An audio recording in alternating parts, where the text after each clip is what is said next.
কিভাবে সম্ভব আমি সাইদি সাহেবের ফাঁসির দাবিতে যাব অথবা কেউ দাবি করছে আমি তার পক্ষে থাকব? তো আমি আল্লাহ পাকের কাছেও মাফ চাই, আল্লাহ পাক যেন আমাকে মাফ করে, আপনারাও আমাকে ক্ষমা সুন্দর দৃষ্টিতে দেখবেন। আসসালামু আলাইকুম ওয়া রাহমাতুল্লাহ। আশা করি সকলে ভালো আছেন। 2013 সালে শাহবাগের গণজাগরণ মঞ্চে আমার উপস্থিতি ইসলামপ্রিয় মানুষদের অন্তরকে ব্যথিত করে। ওই বিষয়টি নিয়ে আমি আজকে আপনাদেরকে কিছু কথা বলবো। 2008 সালে আইনুদ্দিন আল আজাদ রহমতুল্লাহ আলাই আমাকে জামিয়া ইকরা বাংলাদেশে এনে ভর্তি করা, আর আমার এখানে আসাটা আইনুদ্দিন আল আজাদ রহমতুল্লাহের হাত ধরে। উনি নিজে আমাকে এখানে ভর্তি করে দিয়েছেন, যার কারণে আমি এখানেই দাওরা হাদিস পর্যন্ত অধ্যয়নে ছিলাম। দ্বিতীয় বিষয় হলো শাহবাগে আমার যাওয়াটা কোন কেন্দ্র করে।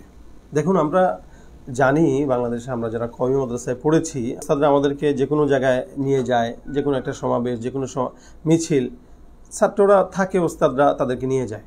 তো সেই ক্ষেত্রে সেই জায়গাটা থেকে আমরা কিন্তু তখন ছাত্র, এবং 2013 যে সেশনটা ছিল, আমি ওই সেশনে মিশকাত জামাতে পড়ি।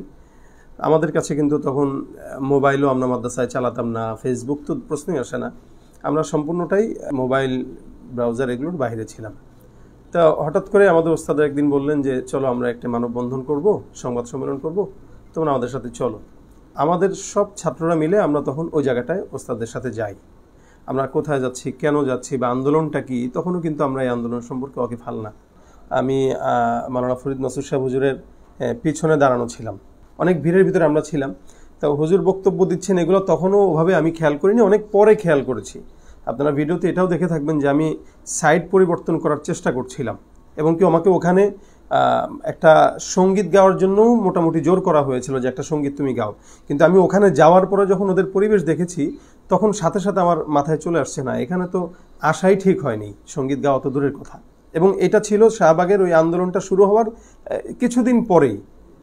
অতপর ওই জায়গাটায় যখন আমরা যেয়ে জানলাম যে এখানে নাস্তিকদের এবং ছেলে মেয়ে একসাথে কি একটা অবস্থা, সাইদি সাহেবের ফাঁসি চাচ্ছে এবং অন্যান্য আলেমদের ফাঁসি চাচ্ছে, তখন সাথে সাথে মাথায় আসলো যে এই জায়গা তো আমার আসা ঠিক হয়নি, এবং যার কারণে আমি তখন ওখানে গজলও পরিবেশন করিনি। এবং ওখান থেকে আসার পরে আমার অসংখ্য সঙ্গীত আপনারা দেখতে পাবেন। শাহবাগে যাওয়া তো আমার অবশ্যই খারাপ হয়েছে, যদিও এটা আমার অনিচ্ছা সত্ত্বে, আমার অনাকাঙ্ক্ষিতভাবে, কিন্তু আমি তো এটা লালন করি না। সাইদি সাহেব প্রত্যেকটা মানুষের ভিতরে, হৃদয়ের ভিতরে প্রবেশ করে আছে, গ্রামগঞ্জে, দেশ বিদেশে, এবং আমার ঘরে আমার মা, আমার বাবা, আমি সহ ছোটবেলা থেকে সাইদি সাহেব রহমতুল্লাহ আলাইহির বয়ান আমরা শুনি। তো সেখানে কিভাবে সম্ভব আমি সাইদি সাহেবের ফাঁসির দাবিতে যাব অথবা কেউ দাবি করছে আমি তার পক্ষে থাকব? জন্য আপনারা দেখেছেন পরবর্তীতে সাইদি সাহেব রহমতুল্লাহ আলাইহির ইন্তেকালের পরেও আমি ওনাকে নিয়ে আমার জুমার মসজিদে সরাসরি বলেছি, এবং কি ওনার ইন্তেকালের আগেও অনেক মাহফিলে যে আমি ওনার ব্যাপারে কথা বলেছি। কথা বলতে যে কিছু কিছু জায়গায় আমি কমিটির রোষানলের শিকারও হয়েছি। এটা শুধুমাত্র ব্যক্তিগত মহব্বত থেকেই কিন্তু সাইদি সাহেব রহমতুল্লাহ আলাইহির ব্যাপারে আমার কথা বলা ছিল, কাউকে খুশি করার জন্য না। হেফাজতের আন্দোলনের সময় শাহবাগের ওইটার বিপরীতে, শাহবাগের ওই আন্দোলনের পরবর্তীতেই কিন্তু হেফাজতে ইসলাম মাথাচাড়া দিয়ে তখন বিশাল আকারে সারা বাংলাদেশে একটি বিপ্লব ঘটিয়েছে। ওই বিপ্লবের সময় আমার অসংখ্য সঙ্গীত, যা সারা বাংলাদেশব্যাপী সমাদৃত হয়েছে, প্রত্যেকটা হেফাজতের সমাবেশে আমাদের ওই সঙ্গীতগুলো গিয়েছে। সেই আন্দোলনে যখন আমরা কলরব বিশাল ট্রাক নিয়ে আমরা যখন মানুষের ভিতরে একটা স্পৃহা তৈরি করার জন্য ফাঁসি চাই, ফাঁসি চাই, নাস্তিকদের ফাঁসি চাই, নাস্তিকতার পতন চাই, দিন ইসলামের বিজয় চাই, এই গানগুলো তো আপনাদের মুখে মুখে তো আমাদের এই সঙ্গীতগুলো। এর পরবর্তীতে অসংখ্য গান আমি রচনা করেছি, যেগুলো নাস্তিকদের বিরুদ্ধে, যেগুলো শাহবাগী গণজাগরণ মঞ্চ না, শুধু বাংলার সব নাস্তিকদের বিরুদ্ধে। আমি 2015 সাল থেকে 14-15 থেকে আমি আলোচনা করি বয়ানের জগতে।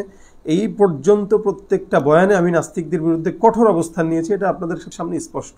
যার কারণে যার রেশ ধরে ঘাতক দালাল নির্মূল কমিটির কালামানিক যেই লিস্টটি করেছিল 116 জনের শ্বেতপত্র, 116 জনের ভিতরে আলাদাভাবে 35 জনকে তারা সিলেক্ট করেছিল, যে 35 জনের ভিতরে আমার নামটাও ছিল। যার কারণে আমি প্রতিনিয়ত একটা গ্রেফতারের ভয় কাজ করতো আমার ভিতরে, এবং কি আমার জুমার মসজিদে অনেক সময় ডিবির লোক আসতো। আমার অনেক মাহফিল এরকম হয়েছে যে আমার লিস্টির কারণে প্রশাসনের গাড়ি যে আমার মাহফিল আমাকে মঞ্চে উঠতে দেওয়া হয় নাই। এখন আসুন, শাহবাগে গণজাগরণ মঞ্চে যারা গিয়েছিল, নাস্তিকরা যে আন্দোলনে গিয়েছিল, ওটাকে আমি আদৌ সাপোর্ট করতে পারি? এটা কিভাবে সম্ভব? একটা নাস্তিক যারা আমার রসুলের সুন্নতকে যারা ব্যঙ্গ করে, এদের পক্ষ আমি আলেম হয়ে তো দূরের কথা, একজন সাধারণ ইমানদারও তাদের পক্ষ টানতে পারে না। অনেকেই প্রশ্ন করে থাকেন যে আমি কেন এটা আগে খোলাসা করিনি, এখন কেন করছি। গতকাল মুফতি আরিফ বিন হাবিব সাহেবের একটি পোস্টে আমি ওস্তাদ কেন্দ্র করে আমি ফরিদ মাসুদ সাহেবের ব্যাপারে একটি কমেন্ট করেছি। ওনার যে চিন্তাটা শাহবাগে গণজাগরণ মঞ্চে উনি যে চিন্তা নিয়ে গিয়েছিলেন, এটা সম্পূর্ণ ওনার ব্যক্তিগত মত। এই জায়গা থেকে কিন্তু আমি সম্পূর্ণ আলাদা, আমার মত আলাদা, যেটা আমি আপনাদের কাছে খোলাসা করেছি। যেহেতু আমি ওই জায়গায় একটি কমেন্ট করেছি, ওই কমেন্টকে কেন্দ্র করে অনেক ভাই কষ্ট পেয়েছেন, অনেক ভাই এই বিষয়ে গালাগালিও করেছেন, অনেকে মহব্বতের সাথে আমাকে ইনবক্সে জিজ্ঞাসা করেছেন। যারা ইনবক্সে মহব্বতের সাথে জিজ্ঞাসা করেছেন তাদেরকে আন্তরিক ধন্যবাদ। যারা গালি দিয়েছেন তাদেরকেও আমি তাদের জায়গায় সম্মান জানাই, কারণ তারা কষ্ট পেয়ে আমাকে গালি দিয়েছেন। এখন ক্লিয়ার করছি কেন, আগে করিনি কেন। আগে যে করিনি বিষয়টি এরকম না। আমি 2015 সালে আমার একটি আইডি ছিল, ওই আইডিতে আমি এই বিষয়টি নিয়ে একবার ক্ষমা প্রার্থনা করেছিলাম, ক্ষমা চেয়েছিলাম, এবং কি আমি জনে জনেও যারা আমাকে জিজ্ঞাসা করেছে সবার কাছেই আমি এই কথাই বলেছি, ভাই দেখেন আমি আর বিষয়টা আমার অনাকাঙ্ক্ষিত, আমি মাফ চাই আপনারা যদি কষ্ট পেয়ে থাকেন। এমনকি বাংলাদেশের বড় বড় যারা সাইদি সাহেবকে অনুসরণ করে, জামাতে ইসলামের অনেক বড় বড় কর্মী যারা আছেন, তাদের সাথেও আমার এই বিষয় নিয়ে অনেকের সাথেই কথা হয়েছে। আমাদের অঙ্গনে যারা কওমি ওলামা একরাম আছেন বড় বড়, ওনাদের সাথেও আমার কথা হয়েছে। অর্থাৎ এই বিষয় নিয়ে আমার ব্যক্তিগত বড়দের সাথে আমার অনেক কথা হয়েছে, তাদেরকে আমি আমার এই অবস্থানটা ক্লিয়ার করেছি। আমভাবে ফেসবুকে আমার এটা বর্তমান সময়ে আবার নতুন করে বলা লাগছে এই কারণে, যেহেতু 2015 সালে আমি যে বিষয়টি বলেছিলাম যে আইডি থেকে, ওই আইডিটা আমার ডিজেবল হয়ে যাওয়ার কারণে এই বিষয়টি ধামাচাপা পড়ে গিয়েছিল। আমি ভাবছি এটা নিয়ে আর বলার কোনো কারণ নাই, কারণ এটা তো মানুষ জানেই। কিন্তু নতুন করে আরিফ বিন হাবিব সাহেবের পোস্টে কমেন্টকে কেন্দ্র করে নতুন করে যারা কষ্ট পেয়েছেন, আমি এই কারণে, অনেকে জানতো না আবার নতুন করে জানছে, এই জন্য আমি আবার এই বিষয়টি খোলাসা করার জন্য আপনাদের কাছে আসছি। আমি আমার বিষয়ে বললাম, আমার এই বিষয়ে আমি আবার বলছি, আমার এই অনাকাঙ্ক্ষিত বিষয় আমার কোনো দিনই ভাই যারা আমাকে দেখেন, যারা আমাকে মহব্বত করেন, দূর থেকে ভালোবাসেন, এই বিষয়টি আমার অনাকাঙ্ক্ষিত। আমি আল্লাহ পাকের কাছেও মাফ চাই, আল্লাহ পাক যেন আমাকে মাফ করে।